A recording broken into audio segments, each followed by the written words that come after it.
श्रीमन्नूतनरङ्गनाथयतिराडब्दात्मविद्यालयम् श्रीमन्नूतनलक्ष्मणारतिरहत्सम्प्राप्ततुर्याश्रमम् श्रीभासेन्द्रकटाक्षसन्ततसुधा लक्ष्यात्मयोगाङ्क्षितम् श्रीमन्नूतनवागधीशयमिनम् भक्त्याश्रयामो गुरुम् नव्यवागीशयोगीन्द्रहयास्य पदसेविनम् ब्रह्मतन्त्रस्वतन्त्रार्यम् भजाम स्वात्मसम्पदम् वेदान्तदेशिकयतीन्द्रकटाक्षलब्धत्रय्यन्तसारमनवद्य गुणम्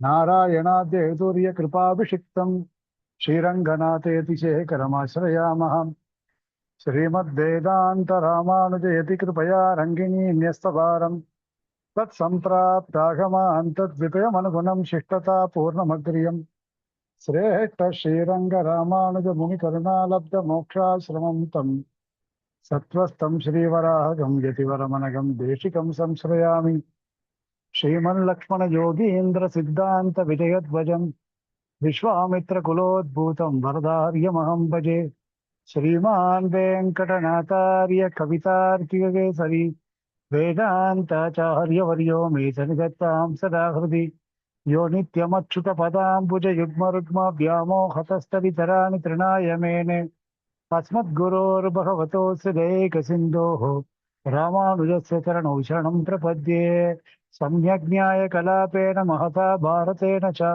उपबृंहितवेदाय नमो व्यासाय विष्णवे सारथ्यम् अर्जुनस्यादौ कुर्वन् गीतामृतं ददौ लोकत्रयोपकाराय तस्मै कृष्णात्मने नमः विशुद्धविज्ञानगणस्वरूपं विज्ञानविश्रारणबद्धदीक्षम् दयानिधिं देहभृतां शरण्यं देवं हयग्रीवमहं प्रपद्ये यत्पदाम्बोरुगद्यानविद्वस्ताशेषकल्मषः वस्तुतामुपयातोऽहं यामुनेयं नमामि तम् श्रीरङ्गवीररघुपुङ्गववेदमौली गुरुवेडतीन्द्रकरुणापरिणामबोधम् शेषाचले सुचिरबोरितछात्रवृन्दम् சேஷாத்ரிநாதகுருவரியமகம் பிரபத்யே. எல்லாருக்கும் என்னுடைய பிரணாமங்கள். கீதா பாஷ்யத்துல 9வது அத்தியாயத்துல 15வது ஸ்லோகத்தை நாம பார்க்கிறோம். இதுக்கு முன்னாடி ஸ்லோகத்துல பெருமாள் தன்னை சேவிக்கிறவாளுடைய தன்மையை விளக்கி சொன்னார். சததம் கீர்த்தயந்தோ மாம் யதந்தஸ்ட திருடவிரதாக நமஸ்யந்தஸ்ட மாம் பக்தியா நித்தியயுக்தா உபாசத்தே. எப்பொழுதுமே பக்தியோட எம்பெருமானை சங்கீர்த்தனம் செய்யக்கூடியவர்கள், திருடவிரதாக உறுதியான சங்கல்பத்தை உடையவர்கள், யதந்தகா எம்பெருமானை எப்படி அடைய வேண்டும் என்கின்றதான விஷயத்தை முயற்சி செய்யக்கூடியவர்கள், மாம் நமஸ்யந்தகா எப்பொழுதுமே எம்பெருமானை சேவித்துக் கொண்டிருக்கக்கூடியவர்கள், நித்தியயுக்தாக உபாசத்தை எப்பொழுதும் எம்பெருமானோடு சேர்வதையே விரும்பக்கூடியவர்களாக உபாசத்தை உபாசிக்கின்றனர். யாரு? ஞானிகளாக இருக்கக்கூடியவர்கள். இப்போ ஞானயஜ்ஞேன சாப்பியன்யே யஜந்தோ மாம் உபாசத்தே ஏகத்வேன பிருத்தக்த்வேன பகுதா விஸ்வதோ முகம் அப்படின்னு 15வது ஸ்லோகம். இன்னும் சில பேர் இருக்கா, எம்பெருமானை சேவிக்கக்கூடியவர்கள், பரமபக்தியா சேவிக்கக்கூடியவர்கள். பக்தி அப்படின்றது எம்பெருமான் விஷயத்துல அதிகமாக காணப்படக்கூடியவர்கள், எம்பெருமானை தவிர வேற விஷயத்தை பற்றி சிந்திக்காதவர்கள். அப்படிப்பட்டவர்கள் அந்நேபி, மேலும் சில மகாத்மாக்கள் அப்படின்ற அர்த்தம். மேலும் சில மகாத்மாக்கள் ஞான யஜ்ஞேன, ஞானம் அப்படின்னு சொல்லக்கூடியதான யஜ்ஞத்தின் மூலமாக யஜந்தகா ஆராதிக்கக்கூடியவர்கள். ஆராதிக்கக்கூடியவர்கள் அப்படின்னா மற்ற விஷயங்களை பற்றி துளியும் சிந்திக்காமல் எப்பொழுதுமே எம்பெருமானை மட்டுமே சிந்தித்துக் கொண்டிருக்கக்கூடியவர்களாக ஆராதிக்கக்கூடியவர்கள். அப்படிப்பட்டதான இந்த இவர்களை பற்றி இந்த இடத்துல ரொம்ப அழகாகவே பெருமாள் தெரிவிக்கிறார். பகுதா பிருத்தக்துவேன, சிருஷ்டிக்கும் பொழுது பெருமாள் பல பிரகாரங்கள்ல சிருஷ்டிக்கிறான். இப்போ இந்த லோகமே ஒரே மாதிரியான பொருள்களை உடையதான சிருஷ்டி அப்படின்றது கிடையாது. இந்த லோகத்துல இருக்கக்கூடிய சிருஷ்டிகள் எல்லாமே பல பிரகாரங்கள்ல இருக்கக்கூடியதான சிருஷ்டிகள் தான். ஸ்ரீபாஷ்யத்திலே ஒரு இடத்துல சொல்லுவார், இந்த லோகத்துல சேத்தனம் அப்படின்னு சொன்னா ஒரே மாதிரியான சேத்தன விஷயகமான சிருஷ்டி அப்படின்றது இல்லை. அச்சேதனம் அப்படின்னு சொன்னால் ஒரே மாதிரியான அச்சேதன விஷயக சிருஷ்டி அப்படின்றது கிடையாது. அச்சேதனங்கள் அப்படின்னு எடுத்துட்டா பலதரப்பட்டதான சிருஷ்டிகள். சேத்தனன் அப்படின்னு எடுத்துட்டா அதுலயும் தேவர்கள், திரியங்கள், மனுஷர்கள், ஸ்தாவரங்கள் அப்படின்னு பலதரப்பட்டதான சிருஷ்டிகள். இப்படி சிருஷ்டிகளுக்குள்ளேயே எக்கச்சக்கமான சிருஷ்டிகளானது இருக்கு இந்த இடத்துல. அப்படி பலவிதமான சிருஷ்டிகளை உடையவர்களாகவே நாம சிருஷ்டிகளை நாம பார்த்துட்டு இருக்கோம். பெருமாள் பண்ணி கொண்டு இருக்கிறார் அந்த சிருஷ்டிகள் எல்லாத்தையுமே. அப்படி பகுதா பிருத்தக்துவேன, நிறைய சிருஷ்டிகள் தனித்தனியாக இருக்கக்கூடியதான சிருஷ்டிகள். விஸ்வதோமுகம் மாம், இப்படி எல்லா சிருஷ்டிகளையும் உடையவதாக இருக்கக்கூடியதான எம்பெருமானை ஏகத்வேன உபாசத்தை, அவன் அனைத்து விதமான சிருஷ்டிகளுக்கும் காரணபூதமாக இருக்கக்கூடியவன் அப்படின்ற அர்த்தத்துல உபாசத்தை உபாசிக்கின்றனர். அந்நேபி மகாத்மனஹா, மேலும் சில மகாத்மாக்கள்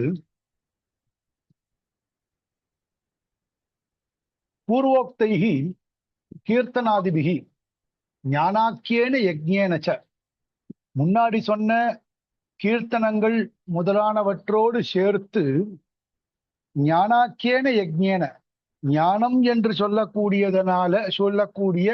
யஜ்ஞத்தினாலே,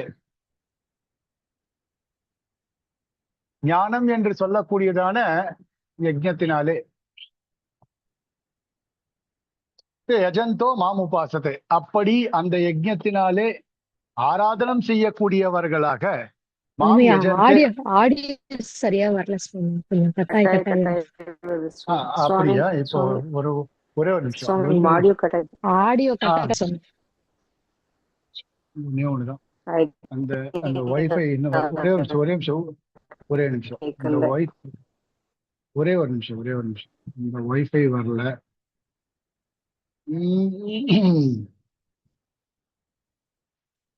இப்ப கிளியரா இருக்கா?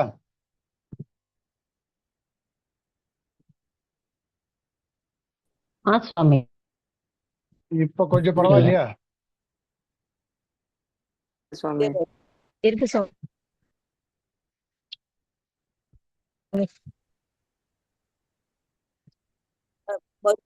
ஆடியோ ப்ராப்ளம் கிளியரா இருக்கான்றது மட்டும் இல்ல சுவாமி. அவரு மெசேஜ் கேட்டிருக்காரு, நீங்க மெசேஜ் பண்ணுவோம். கட்டாய கேக்குறது சுவாமி.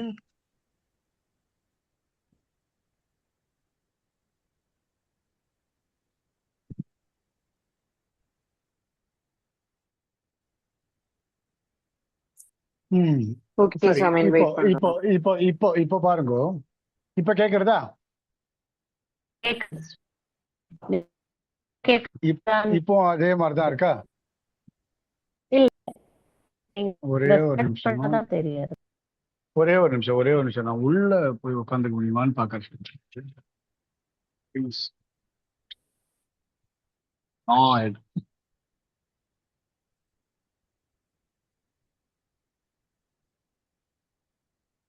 வைஃபைக்காரன் வரவே மாட்டேன்றான். நான் என்னத்த பண்றது?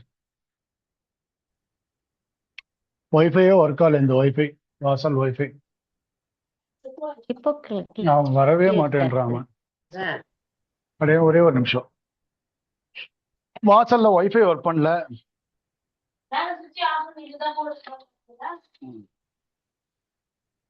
அப்படியே இப்ப கிளியரா இருக்கா? சுவாமி.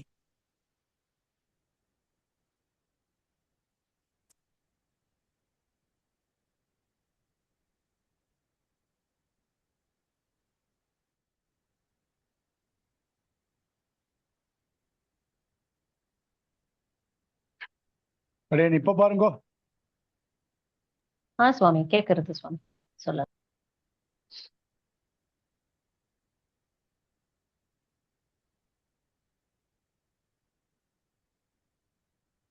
கதம் பகுதா பிருத்தக்த்வேன.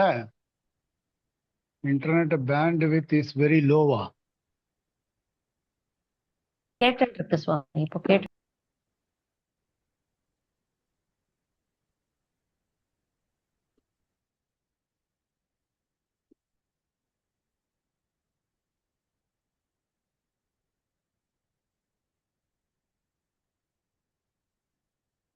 கதம் பகுதா பிருத்தக்த்வேன. ஏன் ஒரே மாதிரியே வருது? ஒரே நிமிஷம். நமக்கு சரி. கேட்டு இருக்கு சுவாமி. ஓகே அடியன். ஓகே ஓகே, இப்பதான் நீங்க சொல்றது கேட்கறது, எனக்கு கேட்கறதுன்றது. அந்நேபி மகாத்மானः பூர்வோக்தைः கீர்த்தனாதிபிः ஞானாக்கியேன யஜ்ஞேன ச யஜந்தः மாம் உபாசதே. என்னை உபாசிக்கிறார்கள். கதம், எப்படி உபாசிக்கிறார்கள் அப்படின்னா, பகுதா பிருத்தக்த்வேன ஜகதாகாரேன விஸ்வதோ முகம் விஸ்வ பிரகாரம் அவஸ்திதம் மாம் ஏகத்வேன உபாசத்தே. கதம், எப்படி அப்படின்னா, எப்படி உபாசிக்கிறார்கள் அப்படின்னு சொல்லணுமோ இல்லையோ. பூர்வோக்தைஹி கீர்த்தனாதிபிகி அப்படின்னா, முன்னாடி சொல்லப்பட்டதான சங்கீர்த்தனம் முதலானவைகளோடு கூட. அப்போ முதல்ல ஒரு உபாசிக்க கூடியவர்கள், அவர்கள் சங்கீர்த்தனம் முதலானவைகளோட உபாசிக்கிறார்கள். அப்ப அவர்களை காட்டில இவர்கள் வேறுபட்டவர்கள் அப்படின்றத காட்டணும். இவர்கள் எப்படி உபாசிக்கிறார்கள் அப்படின்னா, ஞானாக்கியேன யஜ்ஞேன சங்கீர்த்தனாதிபிகி உபாசத்தே அப்படின்னு சொல்லணும். இப்போ பகுதா பிருத்தக்த்வேன, இப்ப சங்கீர்த்தனாதிகளோட கூட உபாசிக்க கூடியவர்கள் முதல்ல சொன்னவர்கள். இப்ப அவர்களை காட்டிலும் இவர்கள் வேறுபட்டவர்கள். எப்படி? என்னுடைய சொரூபத்தை அறிந்து உபாசிக்கிறார்கள். இப்ப பகுதா பிருத்தக்த்வேன, பிருத்தக்த்வேன ஜகதாகாரேன. இப்போ ஜகதாகாரேன விஸ்வதோ முகம் விஸ்வப்பிரகாரம் அவஸ்திதம் மாம். விஸ்வப்பிரகாரம் அவஸ்திதம், எம்பெருமான் இந்த லோகத்திற்கு ஆத்மாவாக இருக்கின்றான். இந்த லோகத்துல இருக்கக்கூடியதான சகல வஸ்துக்களும் எம்பெருமானுக்கு சரீரமாக இருக்கின்றன என்ற ஒரு விஷயத்தை மாம் ஏகத்வேன அவஸ்தித உபாசத்தை. ஏகத்வேன, எம்பெருமான் இந்த அண்ட சராச்சரங்களுக்கும் ஒரே காரணபூதனாக இருக்கக்கூடியவன் அப்படின்ற அர்த்தத்துல உபாசத்து. சுவாமி, இந்த அண்ட சராச்சரங்களுக்கும் அவன் ஒருவன் காரணபூதன் அப்படின்றத உபாசகர்கள் எப்படி தெரிந்து கொண்டு உபாசிக்கிறார்கள்? அது ஒரு கேள்வி வருமோ இல்லையோ. ஏன்னா நானாவீரியாக பிருத்தக் பூதாக அப்படின்னு ஒரு பங்கி இருக்கு. இப்படி இருக்கும்பொழுது இந்த அண்டச்சராச்சரங்களையும் ஒருனா எப்படி உபாசிக்க முடியும்? ஒருவன் சிருஷ்டிக்கிறான் அப்படின்றதை எப்படி உபாசிக்க முடியும்? இப்ப லோகத்துல பல கேள்விகள் இருக்கு அந்த இடத்துல அப்படின்னு சொல்லும் பொழுது, பல சந்தேகங்கள் இருக்கே அப்படின்னு கேட்கும் பொழுது அதுக்கு பதில் சொல்றார், ஏததுக்தம் பவதி.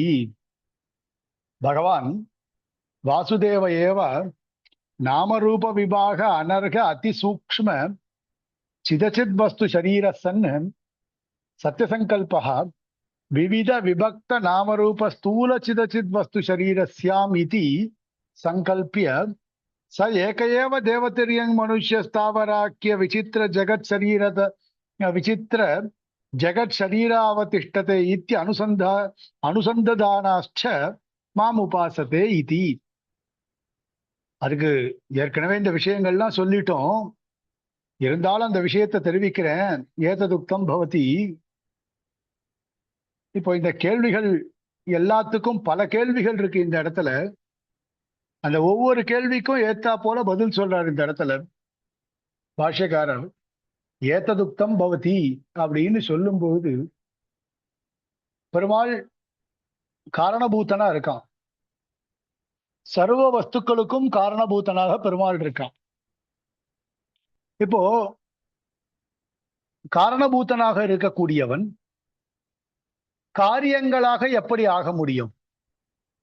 காரணம் வேறு, காரியம் வேறு. காரணபூதனாக இருக்கக்கூடியவன் பெருமாள். நிமித்த காரணபூதனாக இருக்கக்கூடிய குலாலனே கடமாக மாற முடியுமா? லோகத்துல அப்படி பார்த்தது இல்லையே நாங்க. இப்போ பெருமாள் யாரு? ஜெகத் சிருஷ்டிகர்த்தா, ஜெகத் காரணபூதன். இப்போ அவனே எப்படி சங்கல்பிக்கிறான்? நான் பகுவாக ஆக கடவேன் அப்படின்னு, அகம் பகுஸ்யாம் பிரஜாயேய அப்படின்னு சங்கல்பம் பண்றானு. காரணபூத சன்னு அகம் பகுஸ்யாம் பிரஜாயேய இது சங்கல்பம் கதம் கரோதி பகவான் அப்படின்னு முதல் கேள்வி. அவனே காரணபூதனாகவும் அவனே காரிய பொருட்களாகவும் எப்படி மாற முடியும்? இப்போ சரி, அப்படியே நாங்க ஏத்துக்கிறோம். காரணபூதனாக இருக்கக்கூடிய பெருமாள் தான் அகம் பகுஸ்யாம் பிரஜாயேய அப்படின்னு நானே பகுவாக ஆக கடவேன் அப்படின்னு சங்கல்பம் பண்ணிண்டு அப்படி பகுவாக ஆகிறான் அப்படின்றத கூட நாம ஒத்துக்கலாம். அப்போ விகாரத்துவம் வராதா? காரியபூதங்களாக இருக்கக்கூடிய பதார்த்தங்களுக்கு விகாரத்துவம் சம்பவிக்கும்.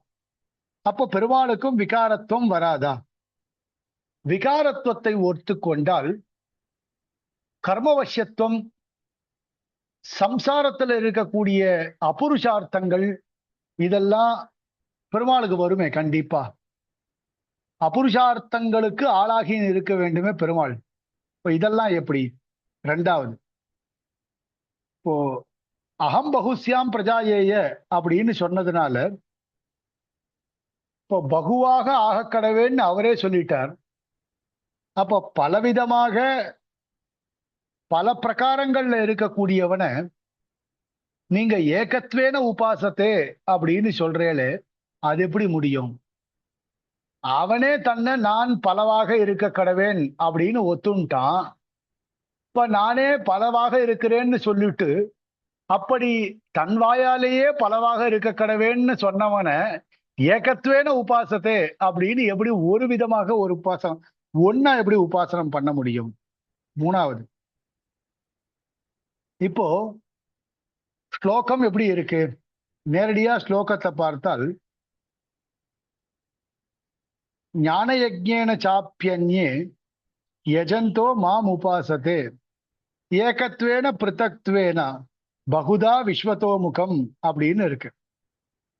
இப்போ ஏகத்வேன பிருத்தக்த்வேன பகுதா விஸ்வதோமுகம் அன்வயத்தெல்லாம் மாத்தாம நேரடியாக பொருள் தரும்படியாக இதை ஏற்றுக்கொண்டால் ஏகத்வேன பிருத்தக்த்வேன பகுதா விஸ்வதோமுகம் உபாசத்தே அப்படின்னு சொன்னால் பெருமாளை ஒருவனாக சில பேரும் தனித்தனியாக சில பேரும் பல பிரகாரங்கள்ல இருக்கக்கூடியவனை விஸ்வரூபனாக இருக்கக்கூடிய பகவான் ஒருவன் அப்படின்னு சில பேரும் உபாசிக்கிறார்கள் அப்படின்னு சங்கர பாஷ்யத்துல வியாக்கியானம் பண்ணியிருக்கார். கேச்சன கிங்குருவன் சில பேர் என்ன பண்றா? பெருமாள் ஒருவனாக இருக்கிறான், ஏகத்வேன உபாசத்தை. இப்போ சில பேர் என்ன பண்றா? பகுதா அப்படின்னு சொல்லிட்டு பல பிரகாரங்கள்ல இருக்கிறான் பெருமாள் அப்படின்னு சில பேர் உபாசனம் பண்றான். அவரே என்ன பண்றார்? விஸ்வதோமுகம் அப்படின்னு சொல்லியிருக்கார். இப்போ அண்ட சராச்சரங்களுக்கும் விஸ்வரூபனாக இருக்கக்கூடியவன் பகவான் அப்படின்னு ஒரு சில பேர். அப்போ 3 விதமான உபாசனங்கள் இங்க சொல்லப்பட்டிருக்கு. சரியாத்தான் தோன்றது. ஏன் இத வர ஏகத்துவேனா பிருத்தக்துவேனா பகுதா விஸ்வதோமுகம் அப்படின்னு ஏன் தனித்தனியாக ஒன்றாக எல்லாவற்றிற்கும் சேர்த்து அப்படின்னு ஏன் நேரடியா அர்த்தம் சொல்றா போல எடுத்துக்கூடாது. சங்கர பாஷ்யத்துல சொன்னது சரியாத்தானே தோன்றது. அப்போ பரவாசுதேவனாக எம்பெருமான் இருக்கும் பொழுது அவன் ஒரே ஒரு அவஸ்தையில தான் இருக்கான். பர ஏகதா அப்படின்னு தான் நாம சொல்றோம். இப்போ அதுக்கப்புறம் தான் நீங்க வியூகம் விபவம் அந்தர்யாமி அர்ச்சாவதாரம் அப்படின்னு 5 நிலைகள்ல 4 நிலைகள் பின்னாடி தான் சொல்றீங்க. அப்போ இப்படி வச்சுக்கலாமா? பெருமாள் பரவாசுதேவனாக ஒரு அவஸ்தை, அப்புறம் வியூகாவதாரங்கள் விபவாவதாரங்கள் அந்தர்யாமி அர்ச்சாவதாரங்கள் இப்படி எல்லாம் தனித்தனியா வச்சுக்கலாமா? இப்போ பெருமாள் பஞ்சதா பிரகாரேன விபக்தாக அப்படின்றதுனால அந்த 5 நிலைகளும் இந்த இடத்துல ஏகத்வேன பிருத்தக்துவேன பகுதா விஸ்வதோமுகம் அப்படின்னு சொல்லப்படுறதா? அந்த மாதிரி எடுத்துக்கலாமா அப்படின்னு ஒரு கேள்விய இந்த இடத்துல கேட்கிறான். இந்த மாதிரியான கேள்விகள்லாம் வர்றதுனாலதான் பாஷ்யக்காரர் என்ன சொன்னார்னா ஏததுக்தம் பவதி அப்படின்னு ஆரம்பிச்சு பதில் சொல்றார் இந்த இடத்துல. இப்போ பாஷ்யக்கார் பங்கியை பார்க்கலாம். பகவான் வாசுதேவ ஏவ இந்த மாதிரி கேள்விகளுக்கெல்லாம் இடமே இல்லை.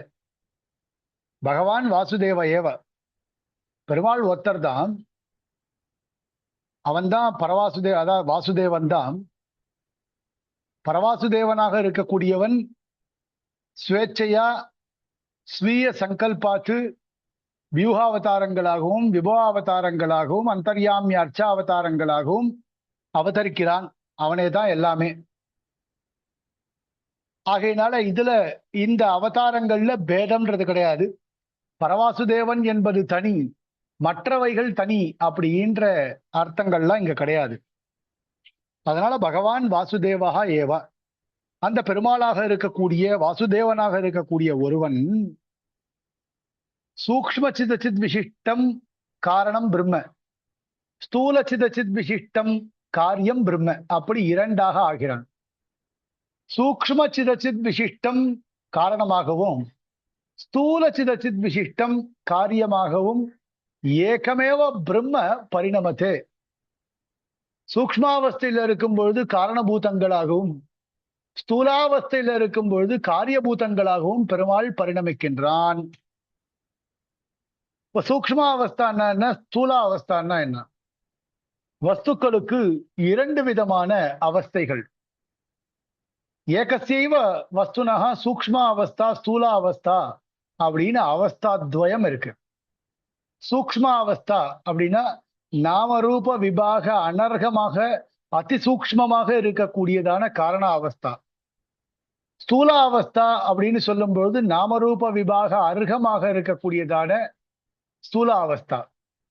அப்போ நாமரூப விபாக அனர்க அதிசூக்ஷ்ம சிதச்சித் வஸ்து ஷரீர சன்னு சத்தியசங்கல்பா.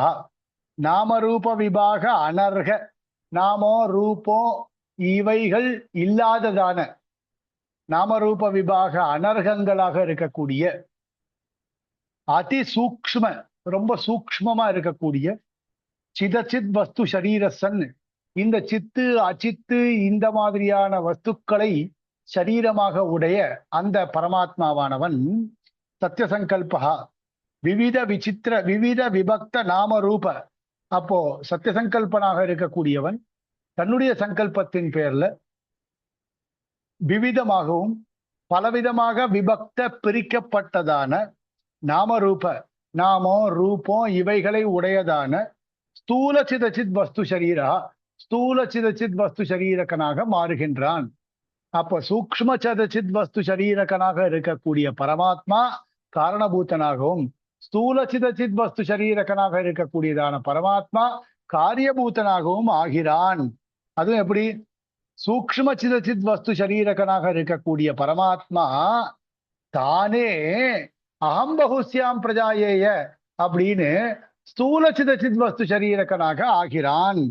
இது சங்கல்பிய ச ஏக ஏவ, அந்த பரமாத்மாவே தான் எவனொருவன் சூக்ஷ்மபூதனாக இருக்கின்றானோ அதே பரமாத்மா ஸ்தூலபூதனாக இருந்து கொண்டு தேவ திரியங் மனுஷ்ய ஸ்தாவராக்கிய விசித்திர ஜெகத் சரீரோ அவதிட்டது, அப்படிப்பட்ட ஜெகத்தை சரீரமாக உடையவனாக ஆகின்றான். இதி அனுசந்ததானாய மாமுபாசத்தை என்று அனுசந்தானம் செய்யக்கூடியவர்களாக மாமுபாசத்தை என்னை உபாசிக்கிறார்கள் அப்படின்னு சொல்லப்பட்டது.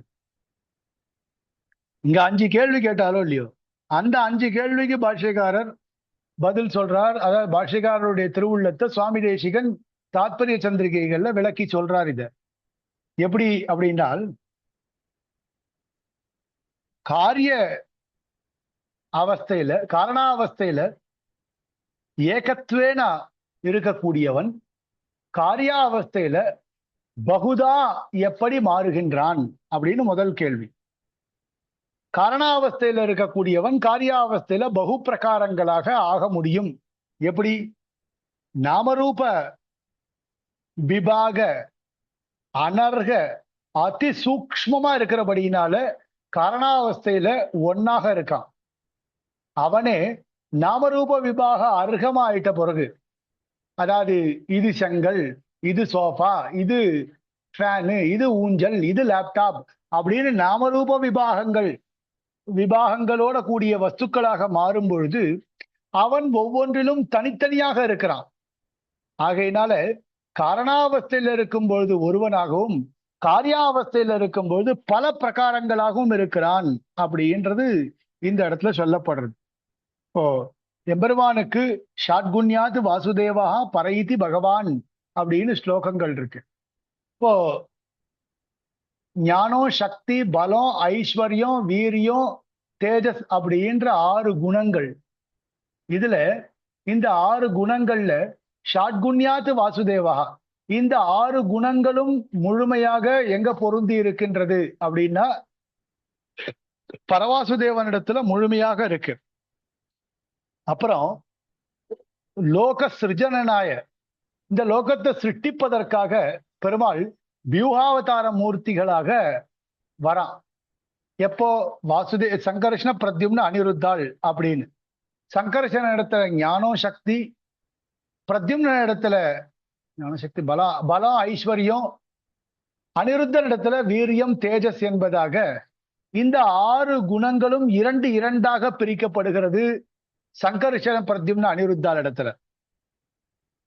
இப்போ இதே இந்த சிருஷ்டியை செய்வதற்காகவே, இந்த சிருஷ்டி பண்ணி லீலையாக இந்த ஜெகத்தை சிருஷ்டித்து அந்த சிருஷ்டித்த ஜெகத்தை ரட்சணம் பண்றதுக்காகவே விபவாதி, அதாவது மத்ஸ்யாவதாரம் தொடக்கமாக கலியுக அவதார பர்யந்தம், கல்கி அவதார பர்யந்தம் பெருமாள் எண்ணற்றதான அவதாரங்களை எடுத்துக்கொண்டு இந்த லோகத்தை ரட்சணமும் பண்றான்.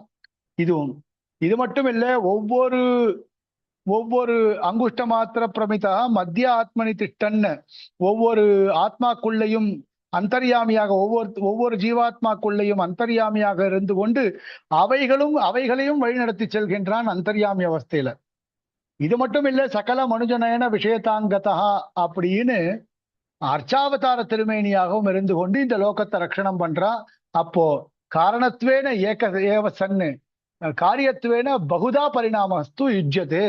இது கண்டிப்பாக இதுல எந்த விதமான தடையும் இல்லை.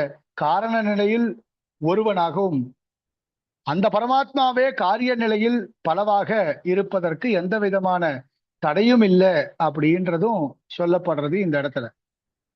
இதே மாதிரி 2வது ஒரு கேள்வி, இந்த காரணத்துவேன ஏகா காரியத்துவேன பகுதா திஷ்டதி அப்படின்றத ஏற்றுக்கொண்டால் விகாரத்துவம் வந்துராதா பரமாத்மாவுக்கு? சம்சார வசியத்துவம் வந்துராதா அப்படின்னு கேட்கிறோமோ இல்லையோ? அதற்கு பதில் சொல்றார், எம்பெருமான் இந்த ஜகத்திற்கு ஆத்மாவாக இருக்கிறான். இந்த ஜகத்து எம்பெருமானுக்கு ஷரீரமாக இருக்கிறது. ஷரீரமாக இருக்கக்கூடியதான சேத்தனாத்மகமாக இருக்கக்கூடியதான இந்த வஸ்துக்களுக்குத்தான் விகாரத்துவமே தவிர சாம்சாரிகத்துவமோ விகாரத்துவமோ இந்த வஸ்துக்களுக்கு தான் வருமே தவிர பரமாத்மாவுக்கு எப்பொழுதுமே ஏற்படாது அப்படின்ற விஷயங்களை ஸ்ரீபாஷ்யாதிகள்ல நம்ம ஸ்பஷ்டமாகவே பார்த்துட்டோம் அப்படின்னு சொல்றேன். இப்போ பகுதா அப்படின்னு சொல்லிட்டு ஏகத்வேன உபாசத்தைன்னு சொல்றது சரியா அப்படின்னு கேட்டால் அதுக்கு பதில் சொல்றார், சிருஷ்டி காலத்துல பல வஸ்துக்களை சரீரமாக கொண்ட பரமாத்மா பிரளய காலத்துல தான் ஒருவனே இருக்கின்றான். அப்போ பிரளய காலத்துல சூக்ஷ்மமாக இந்த ஜெகத்தை தனக்குள்ளே கொண்டிருக்கின்றான் அப்படின்னு தனித்தனியா காட்டுறபடினால சிருஷ்டிகாலே பகுதா உபாசனம், பிரளய காலே ஏகத்வேன அப்படின்றத உபாசிக்கிறார்கள் அப்படின்னு அதுவும் தப்பு இல்லை அப்படின்னு சொல்லியாச்சு. இப்போ சங்கரபாஷ்யத்துல ஏகத்வேன பிருத்தக்துவேன பகுதா விஸ்வதோமுகம் அப்படின்றதுக்கு நேரடியாகவே அர்த்தம் பண்ணி இருக்கிறாளே அப்படின்னா அதையும் பெருமாள் சொன்னார். இப்போ ஏகத்வேன அப்படின்னு சொன்னது சரி, இப்போ பிருத்தக்துவேன பகுதா விஸ்வதோமுகம்னு அவர்கள் அர்த்தம் பண்ணது தப்பு. ஏன் அப்படின்னா இந்த இடத்துல யதாவஸ்திதம் உபாசனம் பண்ணணும், உள்ளதை உள்ளபடி அர்த்தத்தை தெரிந்து கொண்டு உபாசனம் பண்ணணும், தன்னிஷ்டத்துக்கு உபாசனம் பண்ணக்கூடாது. நாம பிரத்யட்சமாகவே பல பொருள்களை லோகத்துல பார்க்கிறோம். நாம பார்க்கிற பொருட்கள் எல்லாமே ஒரே மாதிரி இருக்கிறது இல்ல. ஏகேன ஆகாரேன வஸ்தூனி திஷ்டந்தி அப்படின்னு சொல்ல முடியாது. இப்ப என் பக்கத்துல ஒரு டேபிள் சேர் இருக்கு, அந்த சேர் மேல ஒரு ஃபேன் இருக்கு, சோஃபா இருக்கு, சோஃபாக்கு மேல ஒரு பை இருக்கு, ஊஞ்சல் இருக்கு, ஊஞ்சல்ல என் சொம்பு இருக்கு, இது எல்லாத்தையுமே என்னை சுத்தி நான் பார்த்துட்டு இருக்கேன். இப்போ இப்படி தனித்தனியாக வஸ்துக்கள் பல ஆகாரங்களை கொண்டதா இருக்கு. ஒரே ஆகாரத்தோட தான் இருக்கு. சேருக்கு ஒரு ஆகாரம், ஃபேனுக்கு ஒரு ஆகாரம், சோஃபாக்கு ஒரு ஆகாரம், பேகுக்கு ஒரு ஆகாரம், இப்படி பல ஆகாரங்கள்ல தான் பொருட்கள் இருக்கிறத நாம பிரத்யட்சமாகவே பார்க்கிறோம். இப்போ சேத்தனா சேத்தனாத்மகமான ஜெகத்து பெருமாளுக்கு சரீரம் என்றும் பெருமாள் அவைகளுக்கு ஆத்மாவாக இருக்கிறான் என்றும் சரீரி பாவத்தை ஒத்துண்ட பிறகு இந்த சரீரங்கள் எல்லாமே ஒரே ஆகாரத்தோடு இருக்கின்றன அப்படின்னு சொல்ல முடியுமா? அப்போ பல ஆகாரங்களை கொண்டதான இந்த பொருட்களை பெருமாள் சரீரமாக கொண்டிருக்கின்றான் அப்படின்னா காரண நிலையில இருக்கக்கூடியவன் ஒருவனாகவும் காரிய பொருட்கள்ல அந்தந்த சரீரத்துக்குள்ள அந்தந்த ஆத்மாவாக பெருமாள் இருக்கிறான், அந்தந்த சரீரத்துக்குள்ள ஆத்மாவாக இருக்கிறான் அப்படின்னு சொல்லும் பொழுது அவைகளுக்கு ஏற்றா போல பகுதா உபாசனம் என்பதும் ஏற்றுக்கொள்ளத்தக்கது தானே. இத சங்கரர் சொல்லல அப்படின்னா சரீரி பாவத்தை அவர் ஏற்றுக்கொள்ளல. சரீரி பாவத்தை அவர் ஏற்றுக்கொள்ளாத காரணத்தினால அவர் சொல்லாம விட்டுருக்கலாம். நாம அதை எப்படி சொல்லாம இருக்க முடியும்? நாம தான் சரீரி பாவத்தை ஏற்றுக்கொண்டிருக்கிறோமே அப்படின்னு அதையும் கண்டிக்கிறார் இந்த இடத்துல பெருமாள். 5வது கேள்வி, பெருமாள் பரவாசுதேவனாக ஒருத்தன் தான் இருக்கான். வியூகாத்திய அவதாரங்கள்ல பல பேராக வரான் பெருமாள். வாசுதேவ, சங்கர்ஷ்ண, பிரத்யும்ன, அனிருத்தாளாக பலவாக இருக்கான். அப்போ இந்த இடத்துல ஏகத்வேன பிருத்தக்துவேன பகுதா விஸ்வதோமுகம் அப்படின்றது அதைத்தான் குறிப்பிடுகிறதா அப்படின்னு கேட்டமே. அதுக்கு சொல்றார், ஏகத்வேன பிருத்தக்துவேன அப்படின்ற பங்கி இந்த பரவியூக விபவா அந்த மாதிரியான நிலைகளை, பரவியூகாதி நிலைகளை சொல்லல. ஏகத்வேன பிருத்தக்துவேன பகுதா விஸ்வதோமுகம் அப்படின்றது காரண காரிய அவஸ்தையை பற்றி தான் சொல்லுகிறது. பெருமாள் காரணாவஸ்தையில் எப்படி இருக்கிறான், காரியாவஸ்தையில் எப்படி இருக்கிறான் என்பதை இந்த ஸ்லோகமே பெருமாளுடைய பஞ்ச பிரகாரங்களை விவரிக்க வந்தது கிடையாது. இந்த ஸ்லோகமே எம்பெருமானுடைய சூக்ஷ்ம சிதசித் விசிஷ்டம் பிரம்ம காரணம் என்கின்றதான காரண நிலையை பற்றியும் ஸ்தூல சிதசித் விசிஷ்டம் பிரம்ம காரியம் என்பதாக காரிய நிலையை பற்றியும் தான் இந்த ஸ்லோகமானது சொல்லுகிறது. ஏன் இவ்வளவு டைட்டா போட்டுருக்கீங்க? இப்படி வெளில போற பாவாடை சொக்கா போட்டு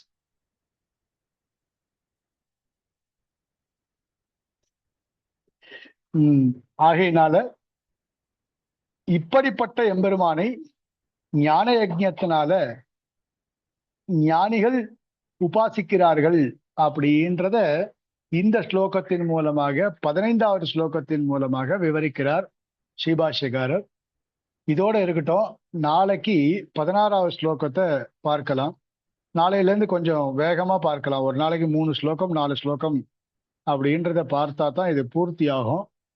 அதனால நாளையில இருந்து நம்ம கொஞ்சம் வேகமா பார்க்கலாம். ஏற்கனவே 15 ஸ்லோகம் சொல்லியாச்சு. 16வது ஸ்லோகத்துல இருந்தா மறுபடியும் ஆரம்பிக்கணும். அதனால யதாக்கிரமம் நாளைக்கு சாயங்காலம் 5:30 மணிக்கு கீதா பாஷ்ய காலக்ஷேபம் நாளைக்கு பார்க்கலாம். கவிதார்க்கிக சிம்மாய கல்யாண குணசாலினே ஸ்ரீமதே வெங்கடேஷாய வேதாந்த குரவே நமஹா. தாசன்.